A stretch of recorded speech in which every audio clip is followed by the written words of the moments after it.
Hi, everybody. Good to see everybody again. It's been a while. I know I've been a little quiet lately. First, I wanted to say thanks for some of the cards and kind messages and at least 2 bottles of wine that have appeared at my house, which I greatly appreciate. I know with me being so out of the loop lately and busy that some people weren't sure when the surgery date was, so I really appreciate all your support up until this point. It means a lot. I do appreciate it. Like I said, I haven't been too out and about with vlogs lately. I have not. First of all, Dale and I have been incredibly busy. He's wrapping up school, I'm wrapping up teaching and work. I've been trying to do some work on the house, and I've been traveling almost half the month of April. I was traveling for work. So just kind of getting back into the swing of being back in town and then getting everything wrapped up before the surgery happens. I've also not really been in the best of mental states about this. I know I'm making the right decision. That I do know.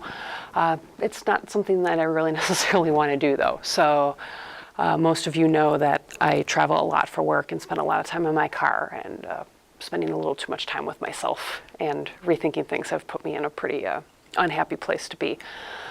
But now with it getting closer, I think that's going to be a big difference. It's been a long 8 months of waiting, so now with the surgery coming very close, it'll be a good thing. Details, because everybody's kind of been asking. Surgery is next week, Wednesday, May 20th. I saw my breast surgeon last week for the last time as a last follow-up.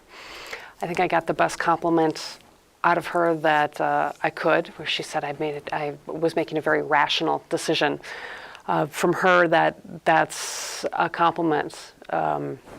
When she gave me my options, she was very good at not giving me her opinion on what she thought was best for me. She laid out the options and let me make my choice. So hearing from her last week that she thought that I was making a very rational decision meant a lot to me.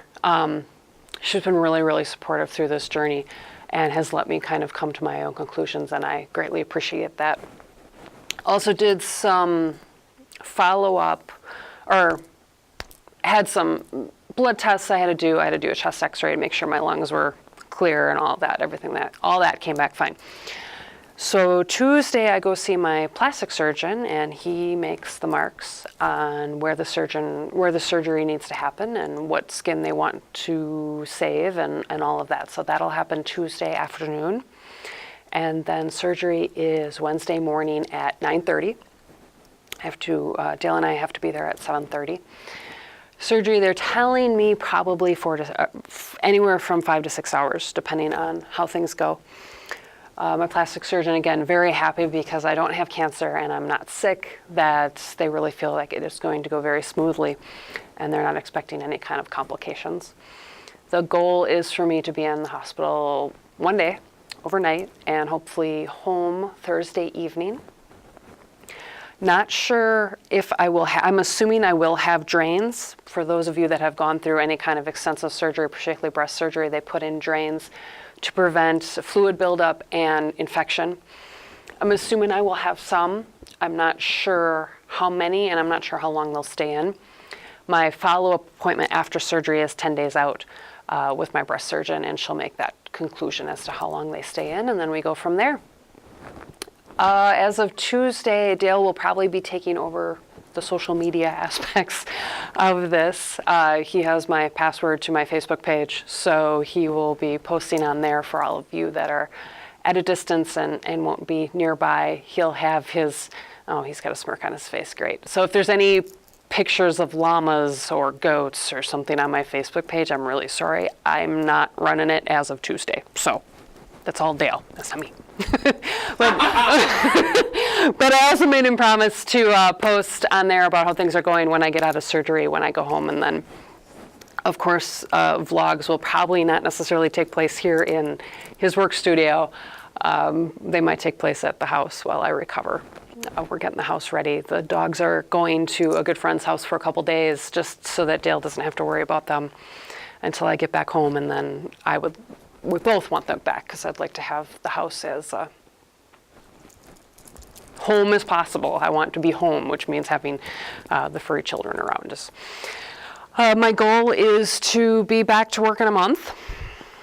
I'm really hoping that I can achieve that. I don't think I'll be necessarily back to my regular working hours, which is anywhere from 40 to 60 a week. My real goal is to be back at doing some form of work within a month. As soon as I get cleared from the doctor of my follow-up appointment, I'm going to be starting physical therapy. Of course, most of you know what I do for a living, so the upper arm muscle strength is what I'm really going to be focusing on, making sure I get range of motion back and my strength back so that I can go back to work. So my goal is 1 month. I'm hoping mid-June. Big goal will be fully back and operational in August to start traveling again to do some conference work. But again, I'll keep everybody updated on that. Again, I really appreciate everybody's love, support, appreciation, especially those of you that I have met by doing this vlog. It's amazing how many people have reached out to me and just either showed sign of support or I'm in your same boat or all of that. And I'm really, really grateful. Side note on that is that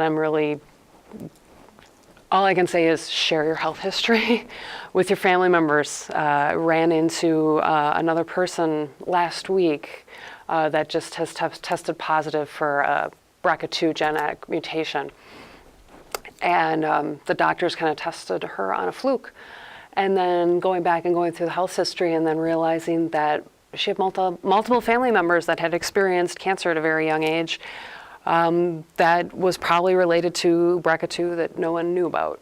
And that hits home, and it kind of drives me crazy that no one communicates and no one talks about this kind of stuff. It's so critical and so important, not only for yourself, but then for the future generations and for everybody in the family to just kind of know what's available or what is happening so that we can do more prevention, because prevention is so critical as far as I'm concerned. Who wants cancer, right? So thanks again. I'm sure you'll be healing from Dale sooner rather than later, and we'll keep you posted. Thanks.